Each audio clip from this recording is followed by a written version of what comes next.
Military moms often need to fill the role of both mother and father to their children. During Hurricane Andrew, Karen Whiting's home was destroyed while her husband was serving overseas. Can you imagine what she was going through? Karen is also no stranger to dealing with trauma. Her 11-year-old son had a headache that lasted for over 11 years. You are going to enjoy the story that Karen is going to share. She is an author of numerous books. She has a great sense of humor. So get ready, and we are going to welcome Karen. Have you ever felt like giving up, quitting, throwing in the towel? Welcome to Never Ever Give Up Hope featuring Carol Graham. She's an author, health coach, and motivational speaker. Backed into a corner multiple times in her life, Carol shares with you stories on how she overcame some of the toughest obstacles a person can go through in life, but refused to give up hope. Rather than admit defeat, an opportunity was presented, and it involves each and every one of you. Carol will feature spectacular guests who will share their messages of hope, encouragement, and their inspiration to prove why life's adversities only make you stronger. And now, welcoming the host of the show, here's Carol Graham.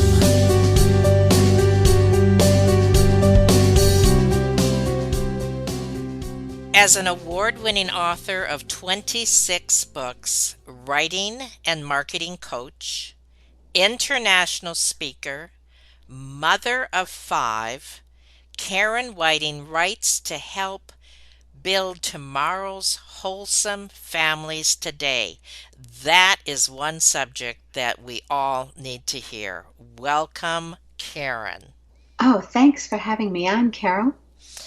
I'm looking forward to this. I think that our audience, well, we all have a mother, and many of us are mothers, and we always, no matter if we are mothers or grandmothers, we love the stories, we love the humor, we share in the pain, we appreciate those who have written, who have helped us, and we know that you are a voice that needs to be heard, and I am so happy to have you. I'd like to start by if you would share how you handled the trauma as playing the single role of parent during Hurricane Andrew. Well, it was quite a surprise because I knew we had a hurricane coming, but we were actually told our zip code, stay home. We have too many people who have to get out of South Florida and you will not be hit. But prepare because you'll still get some winds. Well, the hurricane took a turn during the night and we got a direct hit. So that was quite a surprise, but I still had the children bringing everything in from outside, even putting the canoe on Dad's car that was in the garage and preparing as much as they could for everything.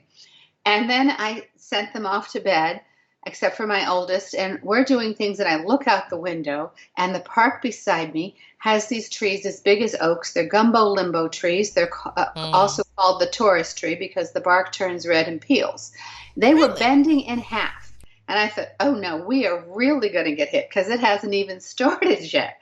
So I Wow. grabbed everyone, had them bring some mattresses, and we went to my closet that because when we had the house built, the architect never told us. We ended up with a 12 by 12 foot closet, but God knew I would need that. During the night, and I had the children were 2 to almost 16.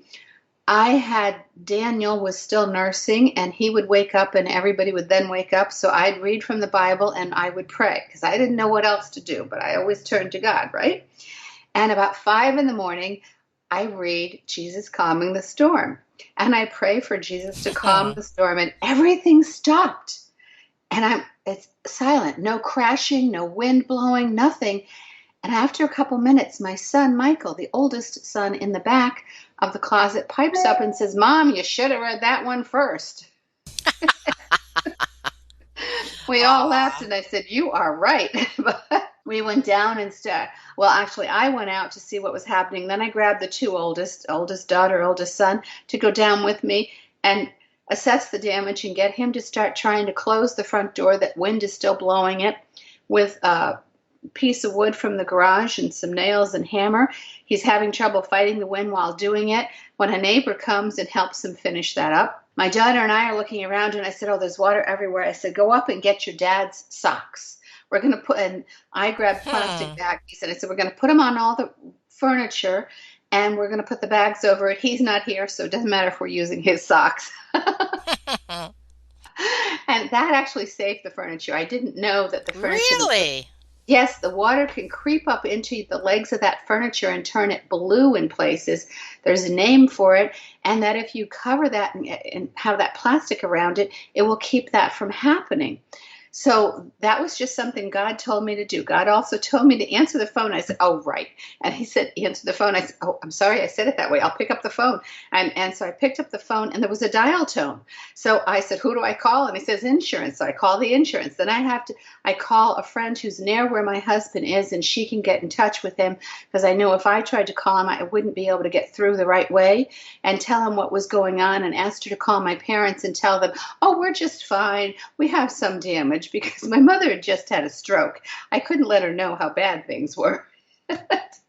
No I got a kidding. couple other calls, including my brother-in-law, my husband's brother. And so I thought, good, both sides of the family know what's going on. And then the phone line went dead. 6 calls, I was done, didn't have a phone for a number of days at that point. We just worked on cleaning up, but there were lots of humorous things we would do. And at night, everybody gathered in my room and slept all over the floor and everywhere. I think at that time, we didn't have dad there. They all wanted that assurance that we were okay and they wanted to be Right, right. together. And that was fine. As a mom, you react the way you can. And every time there was anything going on, I did the best I could. I looked at my little son, who was 2, put little boat shoes on him, gave him a bucket, opened the window of the sunken living room that really was sunk, and showed him how to just start bailing out the living room. Oh So my word. everyone helped. And we did this for days before my husband got in and showed up. So, what were you going through emotionally at that time? I mean, obviously you were a take charge kind of mom, and you had been down this road before. You knew what to do. You had to play the double role. But what were you going through emotionally? Was it just part of the day by day experience that you were used to, or were you fearful, or were you It's angry, or what? I didn't have time to be angry. It was much more moment to moment of just, and every so often, just kind of holding in my breath, saying, "God, give me strength." And then He would just give me strength and I'd be okay because I thought, I can't crack. The kids are here. They have to know we're going to be okay. And Right. once the storm was over, I said, "Okay, we made it through. The storm is over." And I didn't let the younger ones come out till we had picked up a lot of broken glass and things. And then the oldest two went up to get the younger three. And Rebecca comes out carrying the 2-year-old who looks around. And in his best mother imitation at 2 years old, he says, "Rebecca, clean this mess up." That must have been hilarious. That would Oh, did you laugh? Did you laugh? we did. We all cracked up because we all heard he was so loud saying this, just like I would have been. So, but we needed that humor, and the humor kept us going all the time. So, would you recommend that then? I know that many people say that they get through trauma of all kinds, but with humor. Maybe elaborate a little bit on that. Yeah, I think you need to have that humor. You need to just be able to laugh and every so often if the kids are busy, I mean they're getting worn out, you give them something easier to do or you sit down and have a snack or whatever, or you sit and laugh again about something like all these things are broken. Stuff fell off the wall, but look at the one thing that stayed up, and we would just laugh at that and it wasn't even crooked. You So you look around for things that are really so funny because you wouldn't expect that to happen. I remember saying, "Well, I had all these paper plates for us to use and they're gone." And when the doors opened, I bet they just flew out like flying saucers into the Everglades. And we just laughed at the thought of what that must have looked like. It was just Excellent. fun. Excellent.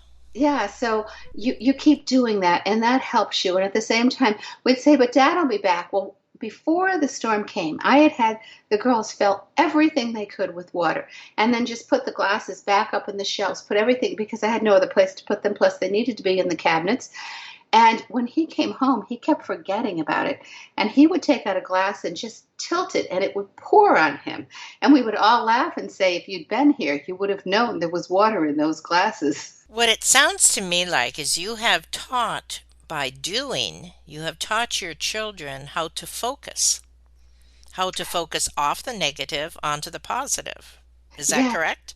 I have. And my oldest daughter, who is a mother, she has adopted daughters. She lived in the Keys when Hurricane Irma came a few years ago. And when she went back, her husband was a pastor. And when they were able to get back, she just started helping everyone. And it ended up that UMCOR, the relief organization of their denomination, came and said, can we hire you to be a case manager? And she said, well, I'm just volunteering. And they said, no, no, you know what you're doing. You're not afraid. And so they hired her, and she became the lead case manager for the Florida Keys for Hurricane Irma recovery. And nothing was too big of a challenge for her. It was amazing what she was able to find and fit in place. And that is a perfect example of how you can turn a negative into a positive. And Yes, no yes, matter she had what has been through it. happened, Right, because of her experience, she was almost 16 when Andrew hit us. So when Irma came along, she just faced it with such courage and such a heart to help everyone. now let's fast forward a little bit to, again, the struggles of a mom. And I don't know if you were obviously weren't alone this entire time while your son had that headache, but why in the world would a headache last that long? And what were your concerns and how did you deal with that? We didn't know why. We took him starting in Miami to Miami Children's Hospital. We moved to Maryland. He went to John Hopkins. There were so many doctors that looked at him, so many tests he did. When he later went to college and was back in Florida, when he was in the Sarasota area, he went to the Bradenton, Sarasota neurology departments. No one could help him. They would give him a little bit of relief. I can remember one year on June 22nd, he had what he called an okay day. It was that bad. And if there was too Aw. much noise or light, it would get worse. So his room was like a little cave he could hide away in. And I felt like he'd lost his teen years, a lot of his childhood. And I would pray because there were times he would say, I wish I could just jump out the window and crack my head against a tree and open it up so the pain could go out. And then I would pray that he wouldn't try suicide, and felt there were times that I was on suicide watch just because of this. But, he had a faith, and he got to a point when he was 22 and he's living with my oldest daughter and her husband where he was going to college near them. And my son-in-law was a pastor. He was having a prayer time at his church, and Daniel's there praying for other people, thinking, it's okay, God, this is as good as it gets. I can live with this. I've learned to live with it. And as he prayed for someone else that day at the church, he was healed. And it was a month after my husband died. In fact, that month I said, Lord, my husband's prayers are not in vain. And he was healed. I didn't even realize that you were a widow as well.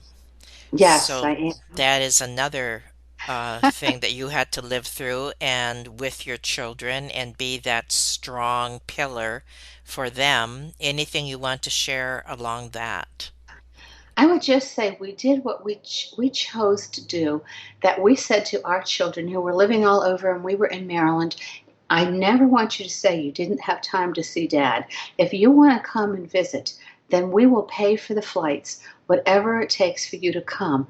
And they came and went for those couple of years to see him in good times and bad times. And in the last month, they really came. And my oldest son was getting medically retired from the Air Force at the time because he got a virus in his heart when he served in Iraq.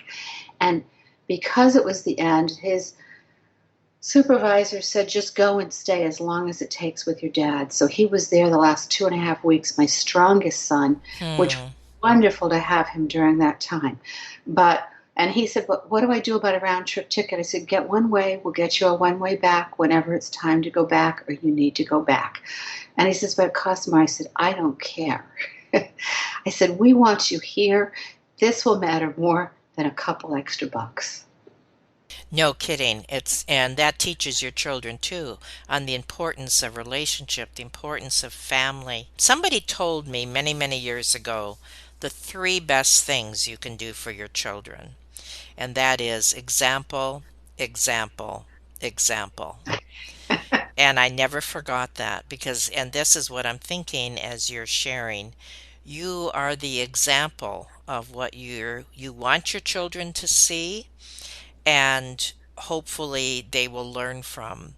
But there are many moms that are not either able to do that or know how to do that or feel lost because of what they're going through. What words of encouragement do you have for those moms? I still think you have to take it one day at a time. Lean on God and just say, Lord, I can't do this alone. You have to help me through this. And know that He's going to be there with you to help you through every step of the way. And He will send angels when He wants. I mean, I looked out and I had motorcycles coming in our yard because the fence came down and there was a pool. I could just see them going into that pool. And I said, Lord, help us take care of this. And at that time, two of the people who worked for my husband came over. They just showed up and they went out there with my oldest sons and they put the fence back up. I'm out there in the front yard picking up debris. And we had just met somebody new at church and found out they were in these apartments across from us. He showed up and he just starts picking up all this debris with us, which was wonderful, and had ideas of how to get it up faster and where to put it and everything. And I gave him a loaf of bread because before the hurricane came and I went out to the store to get diapers and bread and things, I said to the girls, make bread, make 4 loaves of wheat bread because I don't know what I'm going to be able to get. So I gave him a loaf of bread and I never saw him again to thank him again. It was just an angel God introduced me to, and while my husband was home, and then showed up. And how does someone learn resilience? Well, it's through the smaller things. When something little happens, what do? The toilet backs up, you can get through that. Something else happens, you get through that. And all of those keep in reinforcing resilience. And you should hopefully learn it as a child because there's always things that go wrong as a child, too. You see what your parents are doing, and you have to know, I'm the parent now. I'm the example. And it's even in the good things. I remember when Michael came in with a fistful of not daisies, of dandelions. He was choking them. And he says, "Purty, Mommy, purty flower," and gives them to me. And it was so sweet. And I took them from it. In my mind at that moment, I thought, someday he's going to have a sweetheart. And if I cherish these flowers now, he will give her roses. And that's exactly what happened when he grew up. Perfect example. Thank you for sharing that. As a mom, I was crying. It's those moments that are so touching, and thank you for sharing that. Now, you also, throughout the time that you were parenting and living through some of the nightmares and some of the highs and some of the lows that you did live through, you also were there for friends, for family. And I'd like you to share the experience that happened when your cousin's daughter was admitted to ER. Yes, Mary's daughter Juliet and her husband and son had come and visit us in January. And just a couple months later, all of a sudden, COVID came. And all of a sudden, her daughter wakes her up screaming in the middle of the night. And Juliet's one of the happiest, most wonderful little girls I know. And her mother goes in and tries to pick her up because she says, I have to go to the bathroom. I'm in pain.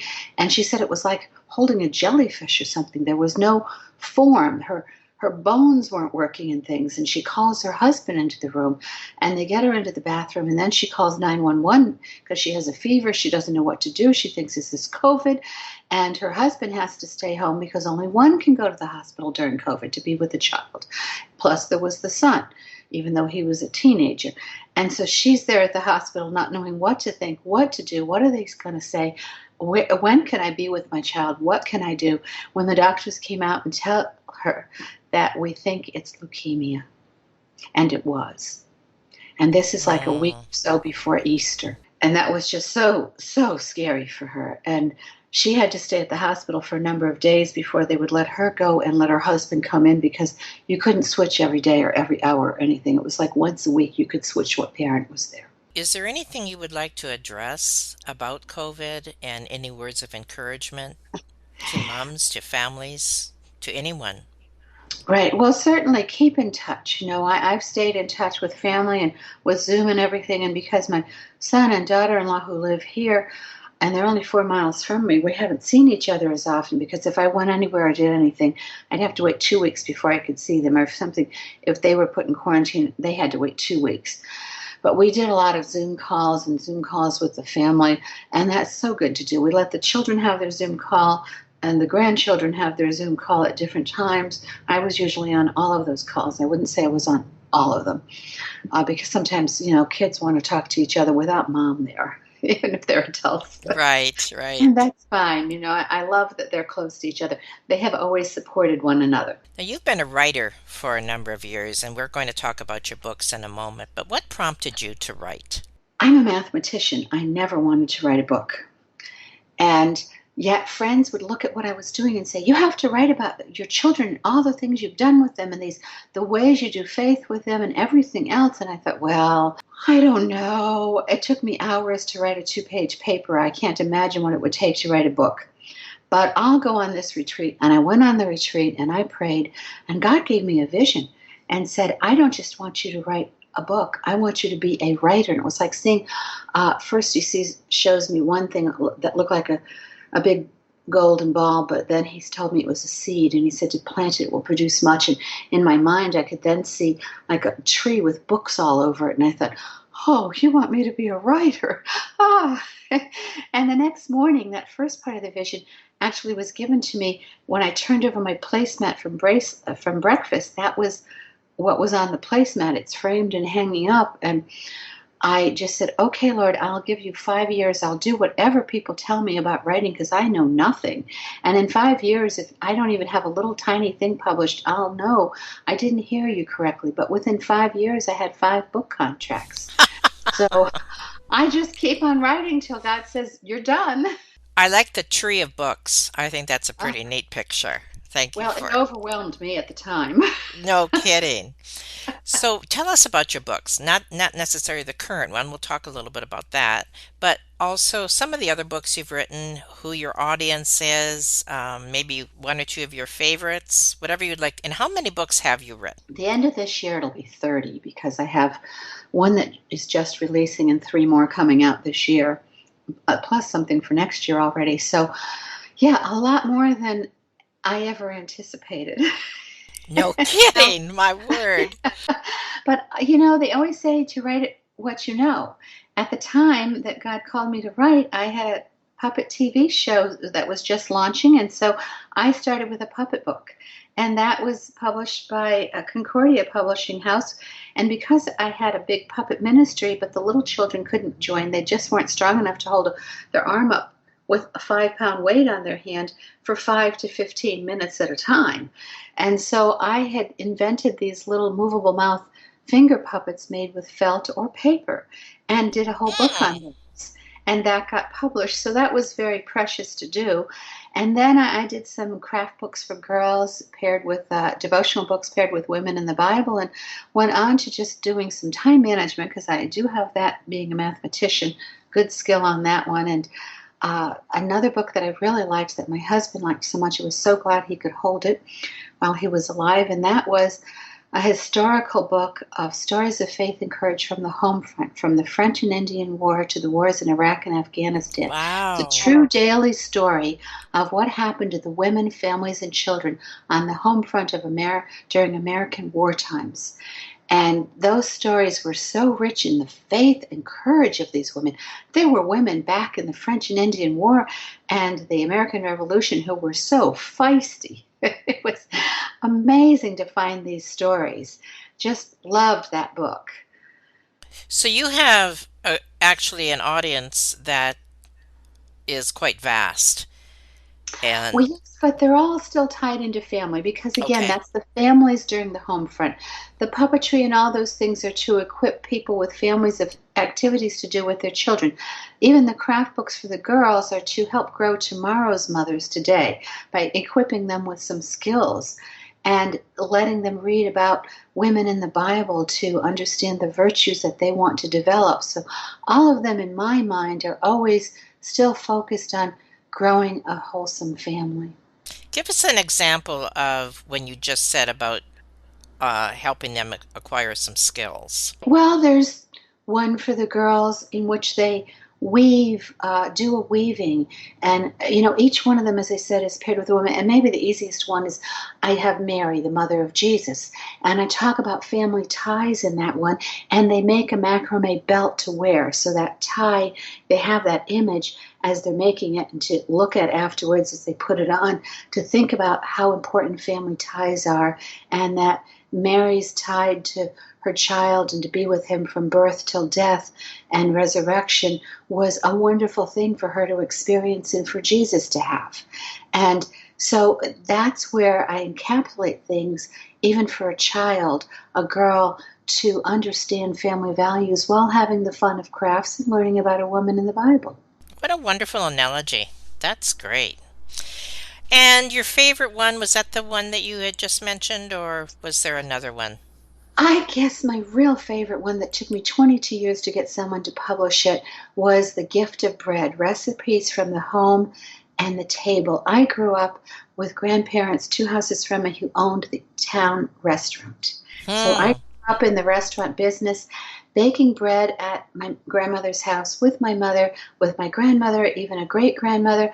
And so bread was such a big part of my life. And in reading the Bible, I was so drawn to all the passages about bread in the Bible, from the Old Testament, even God telling Abraham he'd have to work for his bread, and Melchizedek with bread, all the way through to Jesus telling us he's the bread of life. And so it's a devotional cookbook with recipes plus insights into bread in the Bible and heartwarming stories around bread, which brings in the family. Oh, that's so warm, warm and toasty. Yes. Yes. Oh, the aroma of fresh made bread. Isn't that Yes, yes, wonderful? absolutely. I was thinking this morning I need to bake some bread without realizing that. See, you were probably telling me that. And now you also have a blog, and tell us about that. And is there any other ways that you would like people to connect with you other than getting your books? And of course, we'll have all of those on the website and your blog. And then tell us about your latest. All right. Well, my blog is Family, Faith, and Food. That's a good way to get hold of me. But the other thing is, if you go to my website, KarenWhiting.com, you can go to any of my social media. I'm probably most active on Facebook because I also have a Facebook page that goes with my new book, and an author page for people who want a little bit of advice about writing books and marketing books. You do address that as well. Do you do it with coaching or with teaching or articles or how? All of the above. Okay. Okay. I am a certified writing coach and marketing coach. So I do that for people who want to hire me. I write articles on writing, particularly on marketing. I write for the Right Conversation blog once a month on marketing. I also teach at different writers' conferences. So this year, I'm not sure if I'll be at Blue Ridge. I may be at that one in May. In June, I should be online for the one in Pennsylvania, and the Colorado one that's moved to online from May to August, I should be at also. And then October, I'm supposed to be live at the one in Florida. So those conferences are some of the places where people can meet me. I also do things with local writers. Perfect. And now tell us about your new book. My new book, Growing a Mother's Heart, Devotions of Faith, Hope, and Love from Mothers Past, Present, and Future. It's such a joy to write that type of book. I have 30 weeks of devotion, 6 days a week. The first day is actually a prayer from the heart for moms to read and use if they want to, post it if there's any that really hits them. And then there's always a devotion of a mother from the past, even including Kubla Khan's mother. I mean, I went way back on some of the historic moms. A mother from the Bible, 3 contemporary mothers. And they're not all my stories. There's a lot that are, but there's also stories of friends and other people that I know. so that you get that sense of what's happening with moms, and that across the centuries, we still have similar struggles, similar joys. I think of all the words that could be used to describe you, probably the one that encompasses all of them is the word encourager. And I am hearing that as you are sharing from the things that you had gone through, from the humor side, from the different roles that you have played in your life, and for being there to help others, and that includes your writing and your speaking. So you are an encourager, and in the world we are in, it's no secret that everyone needs an encourager, and also one who has lived through pain and trauma, and you fill that role as well. So I thank you for being that encourager today. And I'd like you to just summarize any words of encouragement or anything else that you would like to add. What comes to mind right now is from an old hymn, a Scottish hymn, to give and give again what God has given me. I have been so blessed in my life that I love blessing other people, and I ask God each morning, I say words from Psalm 51:10 that says, create in me a new heart, renew in me a steadfast spirit, and then I ask God to just put someone in my pathway I can bless that day. And you have blessed us, so you're fulfilled for the day. Again, I thank you, Karen, for being on Never Ever Give Up Hope. And we will definitely, as we promote this interview, we will have everything and every way that people can contact you and follow you. And it is greatly appreciated. I sincerely appreciate the sense of humor too. I think that is so essential. So thank you for being on Never Ever Give Up Hope. Thank you, Carol, and I'm so thankful that you have such a great message for women to never give up hope, and people in general. Thank you for listening to Never Ever Give Up Hope, featuring Carol Graham. Did you know that most people succeed because they are determined to? Quitting was never an option. Carol loves your comments and will respond to each one. So please subscribe and review this podcast. A rating of 5 stars would be outstanding and appreciated. Remember, if you are still here, there is always hope.